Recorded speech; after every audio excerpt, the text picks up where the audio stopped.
Well, hello friends, and welcome back to the holler.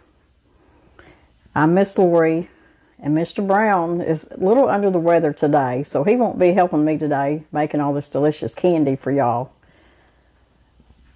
But if you're new to my channel, welcome. We live here in the hills of Arkansas, and we just share our journey with everybody of living the simple life, being sustainable, and just being homesteaders. That's what we do. It's what we've always done. And part of that is Christmas time. Christmas time means candy making.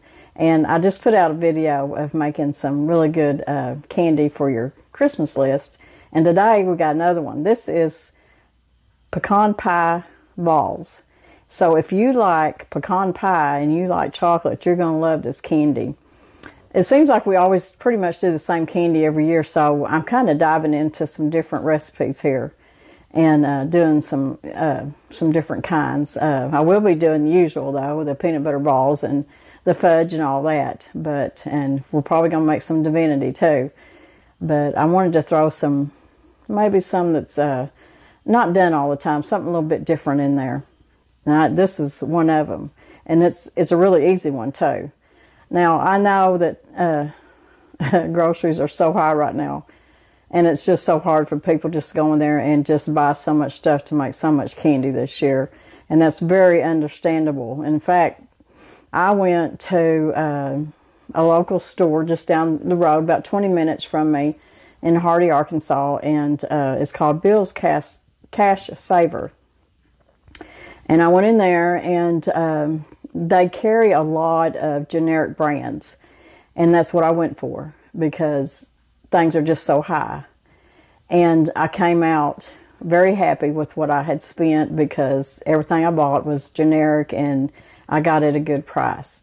So I didn't overdo it. I'm just making me a list of candies that I'm going to be making. I'm not going to buy anything extra. But I do know one thing that is not as high to make, and that's Christmas cookies. Cookies they don't cost as much to make cookies as it does candies. I mean, candies everything you've got to have gets pretty expensive, and so don't ever feel bad if you can't do any, or you just have to cut back. I mean, we do what we can do, but so I'm pretty much cutting back just a little bit this year too. And but yeah, you can shop around. The brand name that I ended up buying so much of is called Always Save, and that's always been a cheaper brand. If you go to Walmart or some of these upper stores, everything's just really out of hand expensive. But we're going to be making some more candy today, and then I'm going to just switch over to cookies, and then we're going to be making some bread, some different sweet breads for Christmas and stuff like that. So y'all hang around, and I really think y'all are going to enjoy this recipe. Now you're going to want a medium-sized bowl. Now always with this candy, you can always double and triple it. I'm just always making just a regular recipe with it, and I will have the recipe down in my information box below my video. And I'm also going to put the recipe at the end of the video. It'll be printed out, and you can screenshot it or just pause your video and copy it down.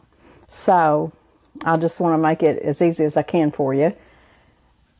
Our ingredients here, I was blessed with so many gifts of pecans from different states, so I've still got lots of pecans. And I have a video where I canned my pecans, and I pressure canned them, and they're still so good. But I toast them in the oven before I canned them, and that takes all the moisture, or most of the moisture, out of the pecans if there's any moisture in there. And so that kind of helped toast them up. So if you want to take that time of toasting your pecans before you make these, it's just going to make them that much better, but it's not something you have to do. I'm going to read the ingredients out to you. And I've got 1.5 cups of chopped pecans. I've got 2/3 cup of brown sugar. I got 3/4 cups of this is graham cracker crumbs.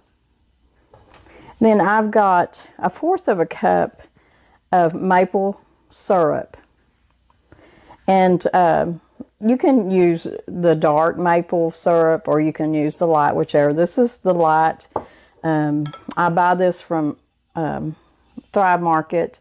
It's an organic golden maple syrup, and it's really good. It's not real stout, and it's really good on waffles and pancakes and stuff. But you can get the dark too. And then I'm going to have 2 tablespoons of Karo syrup. And I'm using light, but you can use the dark if you want to. And you can even replace this Karo with honey if you'd rather do that. I need 2 tablespoons of butter, just real soft and room temperature butter. I need some vanilla and some almond flavoring. And I think that's pretty much it. Oh, and you're going to want your, what I've got is some almond bark, and that's what I'm going to be using. You can either use, to me, when you're dipping candies, I just find it best using almond bark or your melting disc that you can find. They're the little bitty disc that melt up really good. To me, those two are the best for dipping, and that's just my opinion. But as many candies I've made every year, that's just what works best for me. So that's the other thing we'll have, and we'll be melting that chocolate here in in a little bit. Now, once we get this stirred up, they need to go into the cooler for at least 2 hours. They need to really firm up. And what you can do is, if you want to do the filling the night before, you can do that, put it in the refrigerator, and then dip them the next day. Because I know some people, you just kind of, you don't have the time to get it all done. So sometimes you just have to do that. And I do that a lot with even cookies. I'll make my cookie dough, and I'll stick them in the fridge till the next day, and then I'll bake them. Because, just short of time sometimes. So, but anyways, we're going to get this together. And we're just going to put in our 1.5 cups of fine chopped pecans. And my 3/4 cup of graham cracker crumbs. 2/3 cup of brown sugar.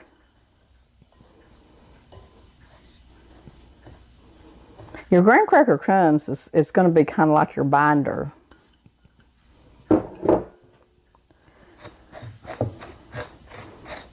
I'm just going to mix the dry ingredients up pretty good for just a minute before we put the other in.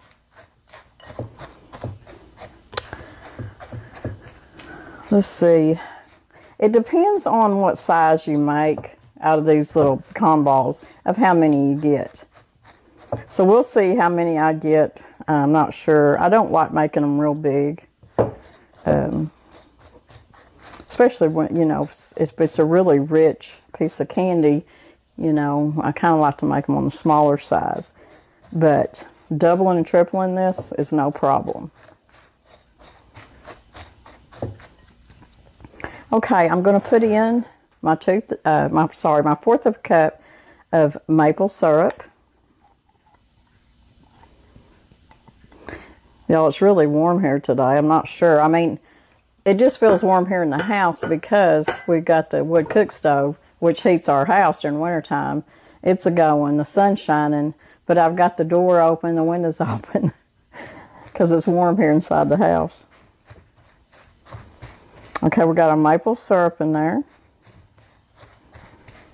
Now I need 2 tablespoons of Karo syrup. I've got, I want you to look at this, isn't that cute? I found these little measuring spoons at the Dollar General. It's little elves, they're really cute. Whoop. That was a good tablespoon. So you need 2 tablespoons of your light Karo syrup. I'm going to need that, so I'm going to keep that out.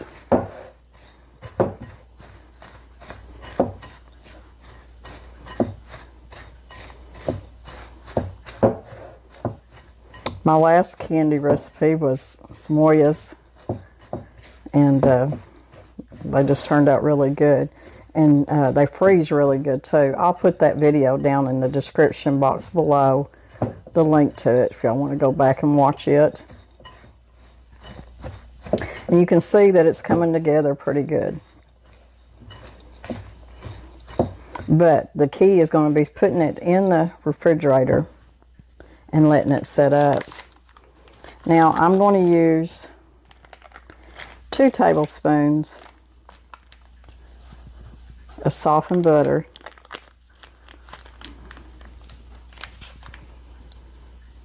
You can melt this butter if you want, and then cool it off. I'm just going to mix this up really, really good. You can use salted or you can use unsalted.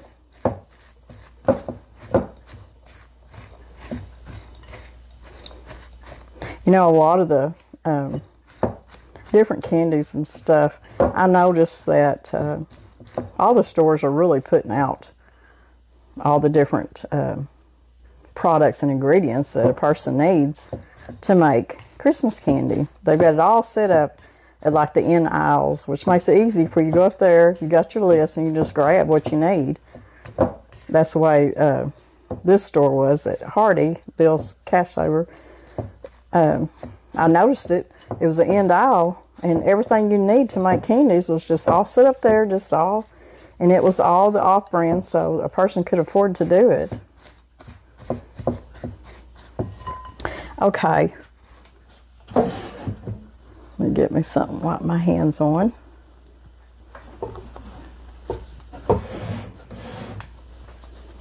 So we got our maple syrup, and we got our Karo, we got our butter. I need 1/4 of a teaspoon of, I've got a fly in here, probably because I got the windows open, of almond extract. Look at that little guy, he's cute. 1/4 of a teaspoon.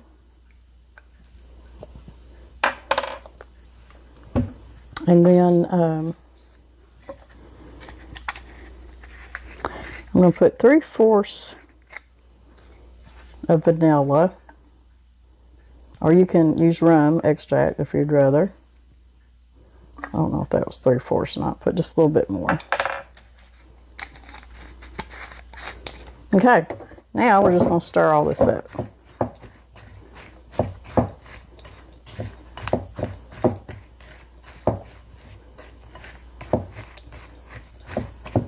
You could use all vanilla instead of, you don't have to, if you don't have almond extract, don't go buy it. It's not cheap. Just use all vanilla would be, that's just fine. And this is coming together pretty good, but you can see that if I was to try to make a ball with it, it would stick together, but putting it and chilling it's going to make it better though. It'll be easier to dip in the chocolate. So that's all of our ingredients. And you can see how much it's making. And I'll probably make another batch of this to put in with the different candies that I'll probably take to work or something.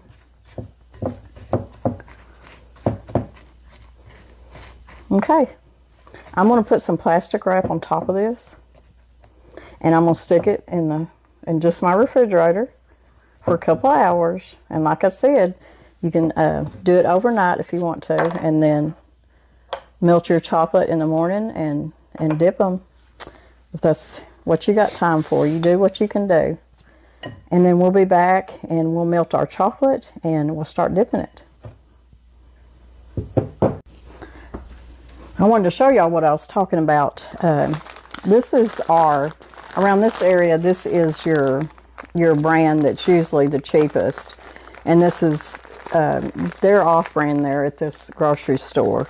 This was $1.57, no, $1.56 for 2-pound bags. And then the powdered sugar was $1.56. Y'all in your area can get it cheaper than that, even your name brand. But here in our area, Walmart and some of the different stores are over $2 a bag right now. Done use some of this and I put it up. I got marshmallows, the mini marshmallows, because I want to make some fudge, some Rocky Road fudge. And I already had some, but I wanted to get some more. These were 89 cents. These are best choice. And I think at Walmart and other places they're over $1, even for the mini ones. And of course my almond bark is best choice. And I always get the white, and then I get the, well, this is what they call vanilla flavored, and then you got the chocolate flavored. This is what I like to use for dipping my my candies in, or the melting wafers is what they're called. Here they're kind of expensive, but they work so good. You might be able to get a good deal on them somewhere. I ended up getting some, they have Brock's at that store, and I could not find any of the little cinnamon candies because I want to do my apple cider drink for Christmas, and we put the little cinnamon candies in it. So I finally found some there. I couldn't find any anywhere. So anyways, I just want to show y'all that, you know, if you shop around, just shop around for your off-brand. Oh, and another thing, I went ahead and got some more chocolate chips because these are the Toll House milk chocolate, and they were $2.56 a bag, but on each bag there was a 75-cent coupon on them. So I got 75 cents off each one of them. I just bought 2. That's all I needed. So, you know, I go in there and I stay with my list and just get what I need and watch my money, my grocery budget. So 75 cents off for both on each one of these was a good buy for Nestle Toll House chocolate chips. So just watch for that kind of stuff, and that might help you be able to not have to worry about making candy and cookies and stuff so much this year. But like I said, cookies are cheaper to make, just all the way around. It don't cost as much to make Christmas cookies, and they're so good.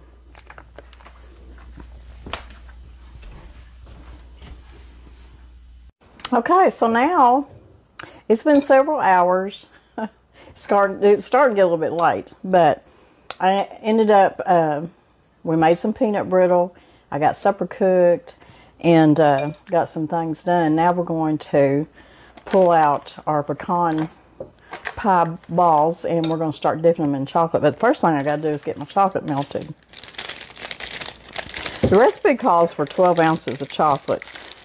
You can use what I'm using, which is almond bark, or you can use the melting disc, whichever you prefer.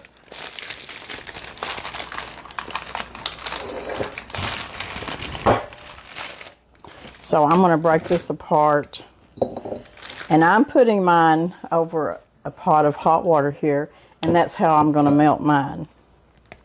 You can do it in the microwave. You can do it any way you want to.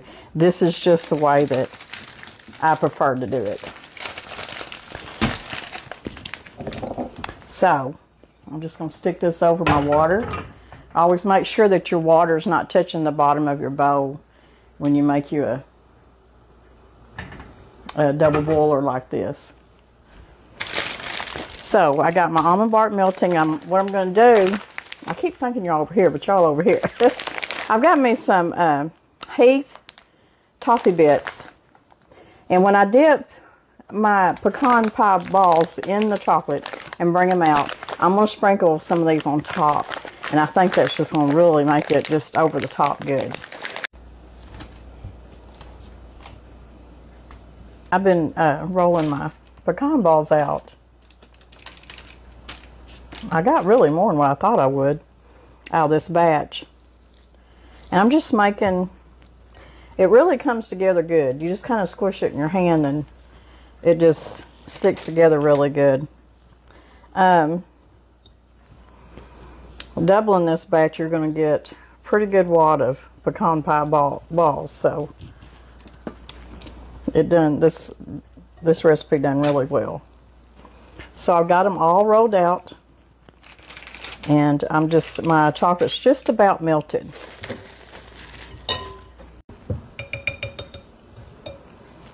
Now I'm keeping my chocolate over my hot pan of water here just to keep it melted. Now all I'm doing is dipping this chocolate and rolling it around, or these pecan pie balls, that's hard to say, in the chocolate. I'm going to let it drip just a little bit. Can you imagine? You got your pecan pie in the middle, you got chocolate around it, and then you're going to have toffee bits on top of that.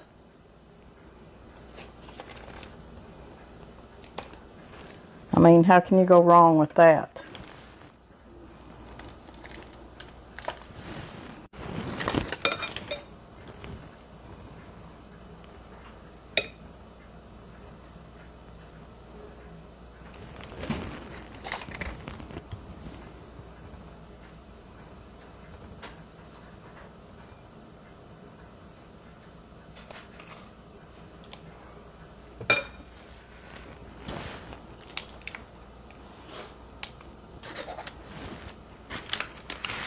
And there we go. That is our pecan pie balls covered in chocolate with toffee bits on top. And you can see these on this end, they're already starting to set up. So just find you a cool place to set them in, because they're going to set up really fast, especially if you're using the almond bark or your melting disc. And if you got a cool back porch, or just set them in the refrigerator, whichever one. So I'm going to put these on the back porch, let them cool, let them set up, and then we'll bring them in and we'll plate them up.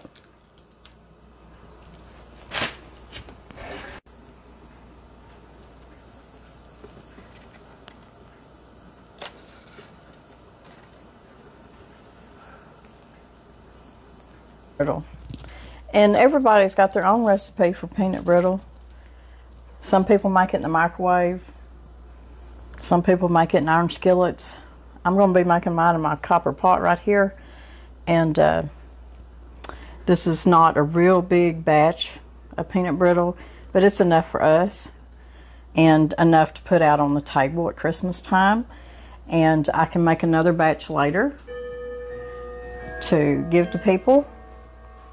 We're going to start out with 2 cups of sugar. Just white granulated sugar. And I've got a cup of light Karo syrup.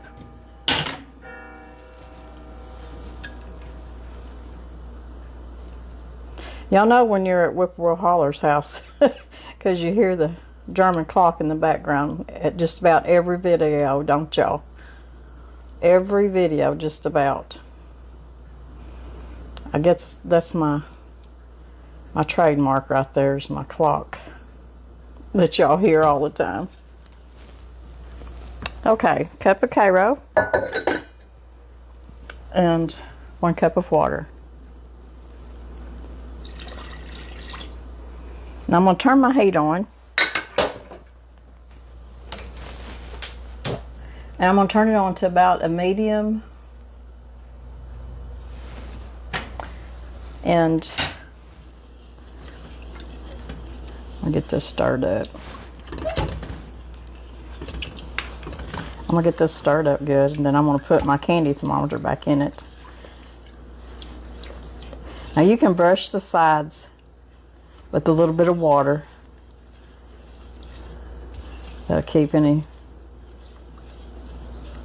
sugar getting up there and crystallizing, but it's got water in it.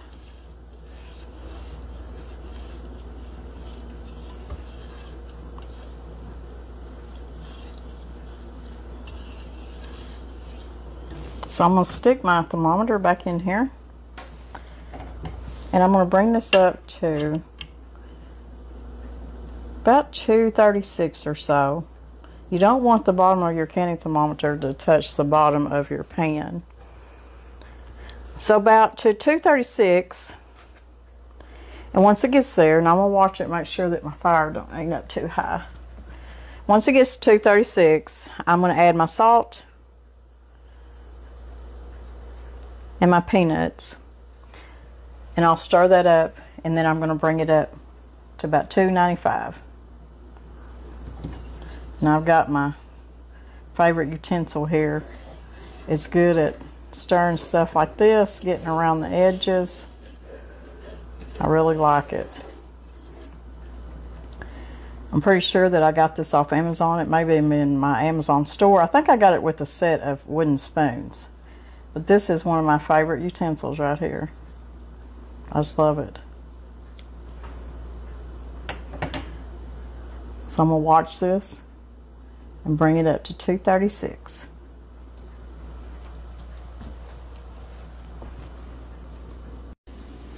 Okay, we're where we need to be, about 236. And I'm going to take about 1/4 of a teaspoon of salt and 2 cups of raw peanuts.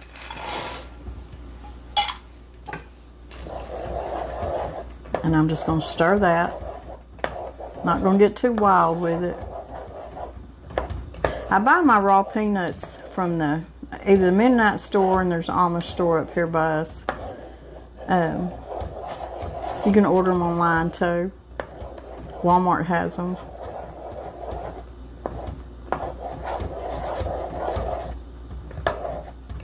Okay, and I'm going to let this continue cooking, and I'm going to cook it. Temperature needs to be about 295.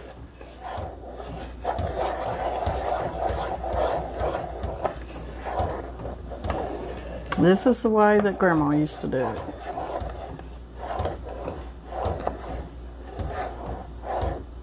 I don't remember my grandma ever having a microwave, to tell you the truth. She might have in her older days. I'm not sure.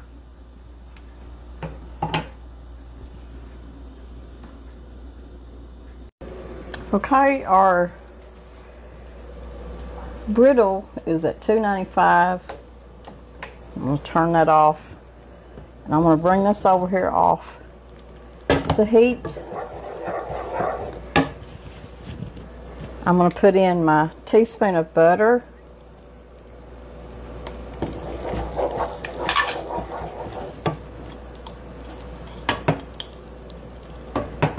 Teaspoon of baking soda.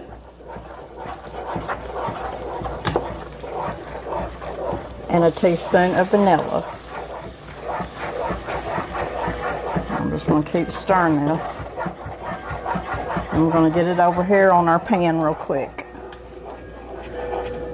Okay, trying to get this done as fast as I can. We're going to pour this out.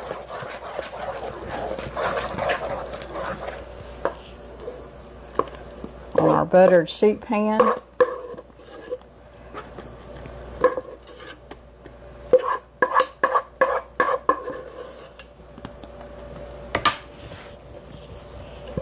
You got to work with this pretty fast, that's for sure. And I like to spread mine pretty thin.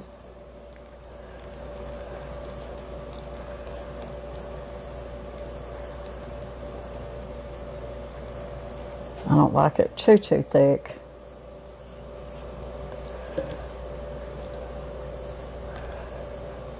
And this is your old-fashioned peanut brittle. It took about 10 or 12 minutes to get it to 236 at about a medium heat on my burners. And then once we put our salt and peanuts in, it took another good 12 minutes to get it up to 295.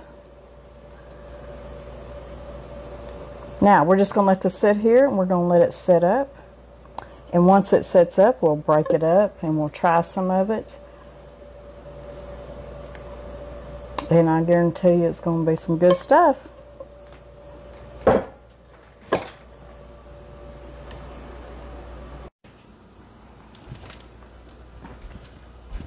Well, here it is, friends. There's our old-fashioned peanut brittle. And it didn't take long for it to set up. So now we're just going to kind of break it up and do it however you want to. I don't like mine in too big of pieces. And if you got dentures like I do, you can't really bite off too big a piece anyways. My grandson Riker, he absolutely loves this homemade peanut brittle, and his mama does too. So anytime I make peanut brittle, and I don't just make it for Christmas, sometimes I'll make it just so they can have some. So I do like it.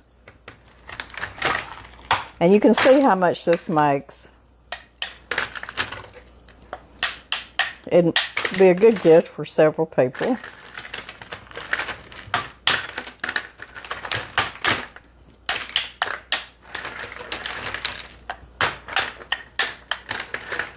It's set up really, really well.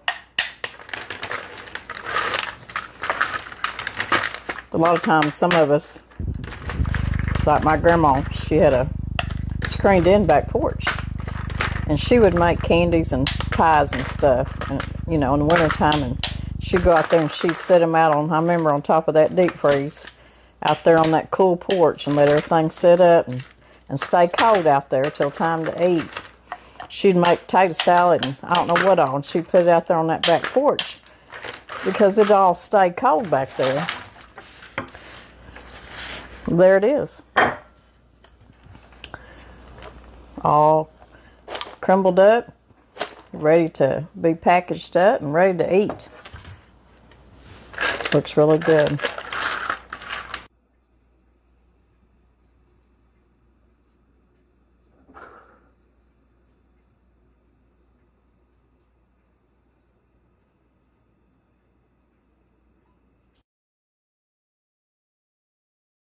Well, there's 2 more yummy recipes for your candy giveaways for Christmas, or just to sit on your table for everybody to enjoy. I hope y'all like this video. We'll see y'all in a couple of days.